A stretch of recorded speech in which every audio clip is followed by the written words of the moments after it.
Democrats.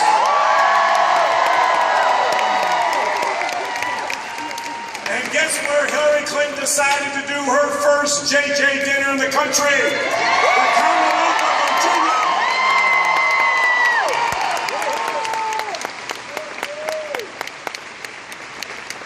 Let me say, first of all, thank you for coming tonight. I want to thank Susan Swecker and all the folks of the party organization. I also want to thank everybody in this room who has worked so hard to help getting us elected to the offices that we hold today.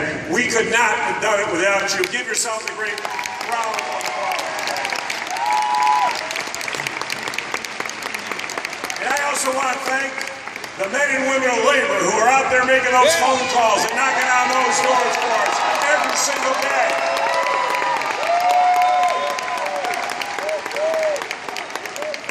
And I also want to recognize a very special person who, at the time I leave office, today we have 300,000 children who go to school hungry. By the time I leave, not one child will go to school hungry. We're going to provide breakfast. The First Lady of Virginia, Dorothy McAuliffe's, who's here.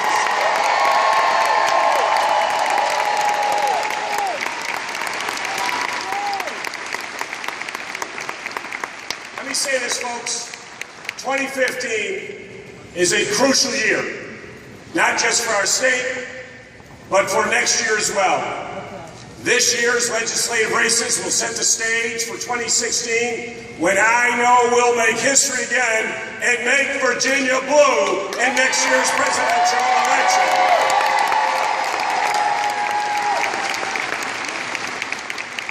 But before we look ahead, let's take a step back. Everyone in this room should be very proud of the progress that we have made. It's the progress made that happens when Democrats don't shy away from who we are, when we don't shy away from our progressive values and don't shy away from our democratic ideals. And when we do that, we build new economies, we create more inclusive communities, and we expand opportunities for all families across the Commonwealth and our nation. And the prime example, right here in Virginia. As you know, when I ran in 2013, I ran a non-traditional campaign for governor of the Commonwealth of Virginia. I didn't shy away from any of the tough issues, like protecting women's rights to make their own health care decisions.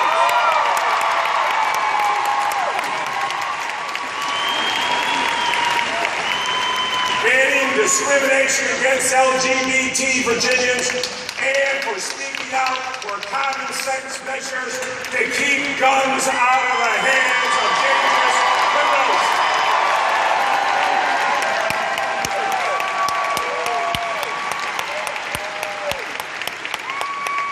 And I'm proud to say that when I ran statewide, I was the first candidate in the entire South who was running statewide to come out for marriage equality. And because of that message and the groundwork that we laid, as you know, we had a historic election on election night. We broke a 3-decade-long trend in Virginia of electing a governor opposite the party that held the White House. We also, for the first time in 24 years, won all 3 statewide offices.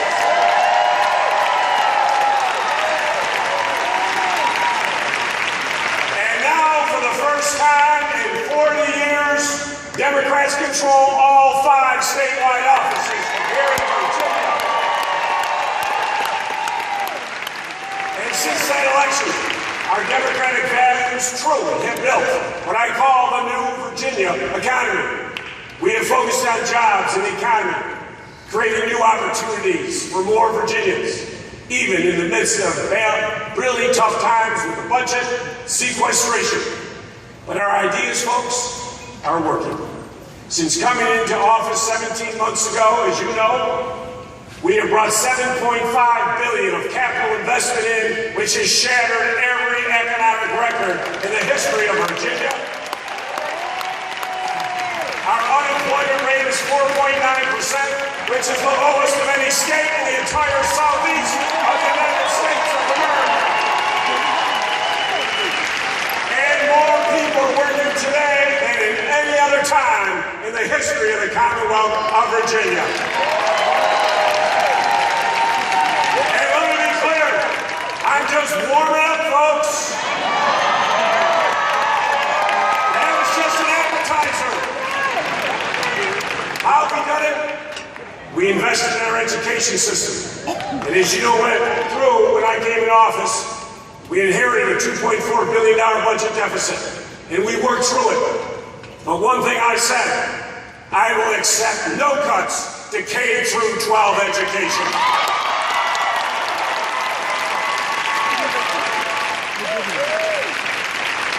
I promise you that we would reform the SOLs, and we've already gotten rid of 5 of them.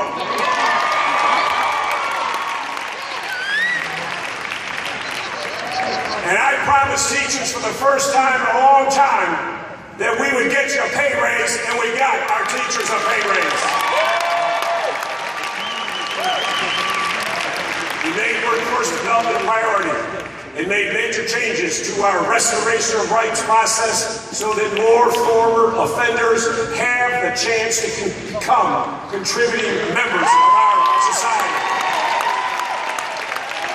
And as you know, I announced this week that we have restored more voting rights in 17 months than any governor has ever done in 4 years in office. And by the time I'm done, we'll restore the civil and voting rights of over 20,000 Virginians. We've changed the landscape in Virginia for women and members of the LGBT community.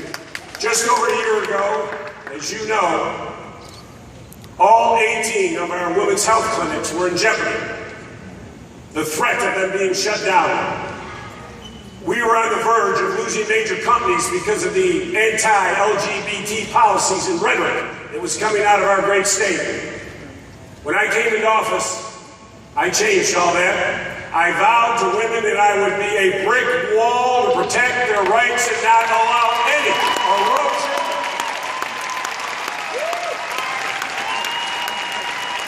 A woman's personal health decision should be between a woman and her doctor.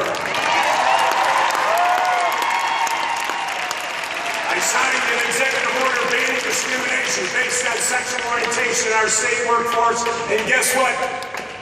I was the first governor in the South to actually perform a gay marriage.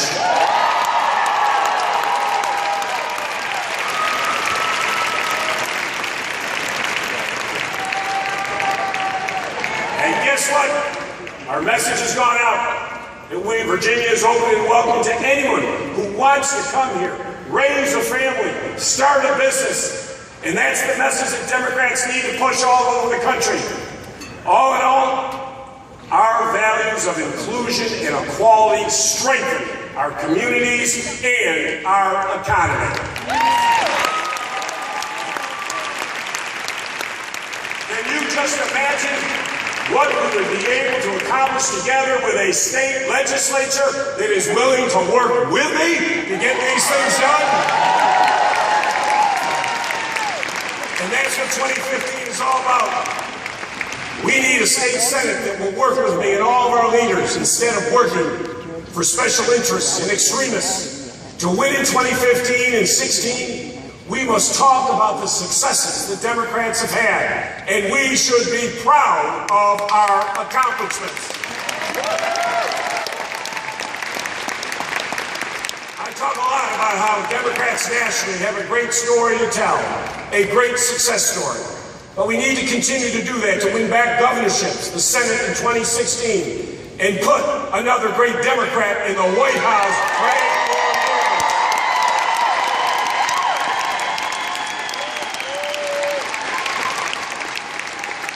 But just think what we have to talk about.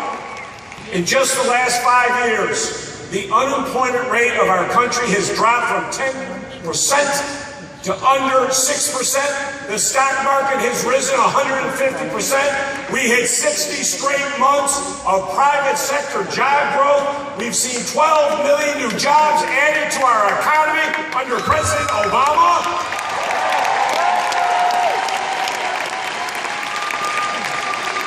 The United States has put more people back to work in the past 5 years than Europe, Japan, and every single other advanced economy combined. And today, 15 million more Americans have health insurance coverage than they did before the Affordable Care Act. And let's hear it for the United States Supreme Court while I'm at it.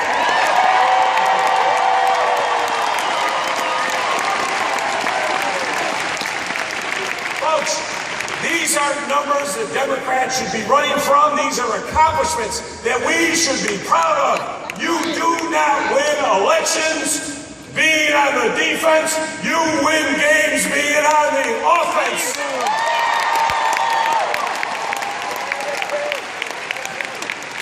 So, are you fired up? Well, we're proud of these accomplishments, folks. I recognize we have a lot of work to do. And as elected officials, we all have the same goals: to build economies that will stay resilient through tough times, attract the best and brightest entrepreneurs, and lay that generation a foundation for them for many years to come. That is why this year is so important. And if you work with me and help us elect our Democratic ticket, I promise you, we will work together to build an economy where everyone gets a fair shot at the American dream. Where women are paid equally for equal work. Where access to affordable higher education is a reality for every student in Virginia. And where our communities are safer because we keep guns out of the hands of violent criminals, domestic abusers, and stalkers. And where partisan politics no longer keeps 400,000 Virginians from accessing life-saving health care that we've already paid for. So, folks, I stood here 2 years ago and told you that if you fought for Ralph Northam, Mark Herron, and myself, that we would work our hearts out for you when we got to Richmond. You came through, and our Commonwealth today is a better place to live as a result of the work that you did. Now is the time to continue our momentum and to elect a Democratic legislature that will build on the progress that we've made over the past year and a half. And then we turn our attention to 2016. And we turn our attention to 2016, and we elect a leader whom I have the pleasure of now introducing.